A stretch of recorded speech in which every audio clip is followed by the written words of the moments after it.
Logo দিন না হ্যাঁ এই লোগো স্ট্যান্ড দিন না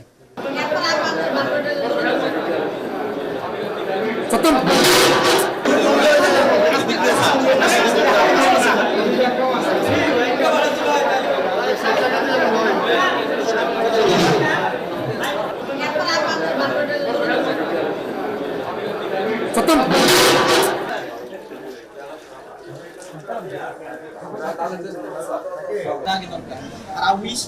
আপনি আসার আগে আপনার কোনো ফ্যামিলি মেম্বার যেখানে পাঠানো হয়েছিল যারা পার্সোনালি জিনিসটা দেখতে ডিল করতেন দেন আপনাকে জানান আপনি যে আইসোলেশন ইউনিট দিয়ে ঢুকছেন আজকে তাহলে আমার মন হচ্ছে গাইনি ইউনিট আমি ওইখানে দাঁড়ায় থাকবো আমি নিঃশ্বাস নিতে পারি না এত পরিমাণ দুর্গন্ধ আর আজকে সকালে এসে দেখি ব্লিচিং পাউডার দিয়ে সব পরিষ্কার করে দিই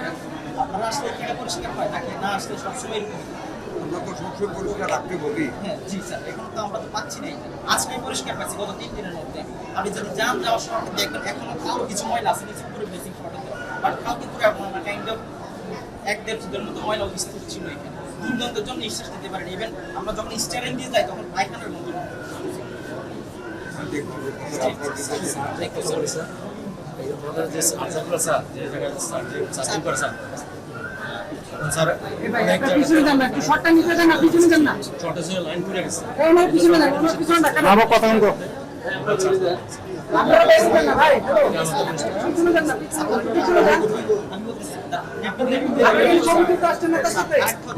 ইমার্জেন্সি পেশেন্ট গাইনি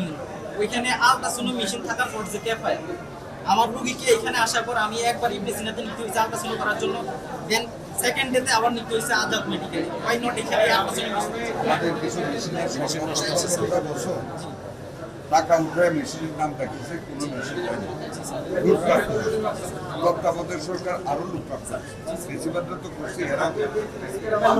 বাজেট হলে আমাদের প্রত্যেকটা হাসপাতালে না এটা আমরা অলরেডি স্কিম নিয়েছি দেখবেন আগামী অর্থ বছর বাজেটে 500 ধাম লাভ করতে বন্ধের মধ্যে আমাদের সকল হাসপাতালে কিছু দিক নির্দেশনা দেওয়া হয়েছে সেই দিক নির্দেশনা অনুযায়ী ইমার্জেন্সি বিভাগ মিজেলস ওয়ার্ড পরিষ্কার পরিচ্ছন্নতা ডাক্তারদের উপস্থিতি যাদেরকে আমরা মেইন করেছি থাকার জন্য এই কার্যক্রমগুলি সঠিকভাবে পালন করতেছে কিনা সেটা দেখার জন্য সশরীরে এখানে এসেছি এবং আমাদের সারা বাংলাদেশ ব্যাপী আমাদের সিনিয়র কর্মকর্তা যারা ছুটিতে গিয়েছেন তারাও বিভিন্ন জায়গায় দেখবেন আমরা যাতে আমাদের হামের রোগীদের সঠিক পরিচর্যা হয় ইমার্জেন্সি বিভাগে যাতে ডাক্তার থাকে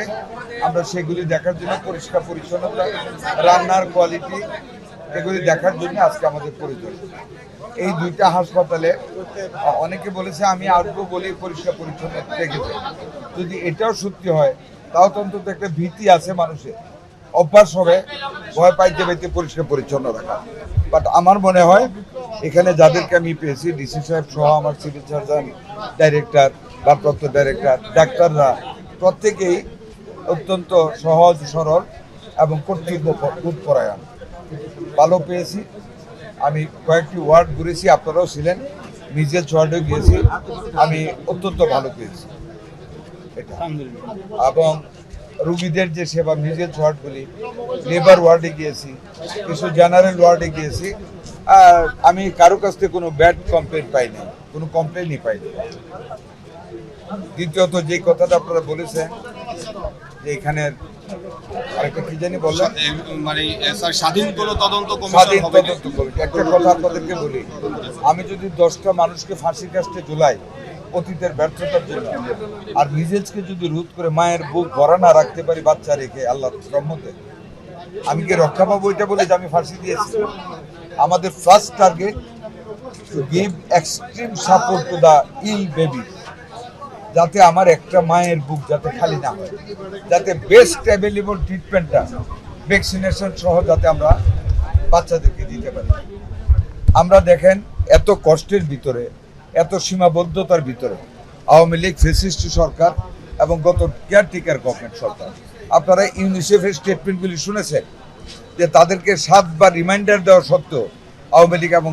কেয়ারটেকার গভর্নমেন্ট কোনো ভ্যাকসিন নেয় নাই প্রাইভেট কেনার জন্য পয়সা খাওয়ার জন্য আমরা এসে যখন ফার্স্ট ডেটটা হলো মহাখালীতে, রাত 1:30টায় মাননীয় প্রধানমন্ত্রী ফোন করলেন যে মন্ত্রী সাহেব কোথায়? বলে স্যার বাসায়। তো মহাখালীতে একটা বেবি মারা গেছে, ভিজেছে এক্ষুনি যান। এই 1:30টার সময় রাশ করে গিয়ে মানে ইনস্ট্যান্টলি ওইখানে আমি 18 ঘন্টার ভিতরে আইসিইউ করলাম। ওই দিনতে রাত থেকে আমরা যাত্রা শুরু করলাম। পরের দিন মিটিং করে দেখি কোনো আমার ভ্যাকসিন নেই। আমরা ইউনিসেফকে ডাকলাম,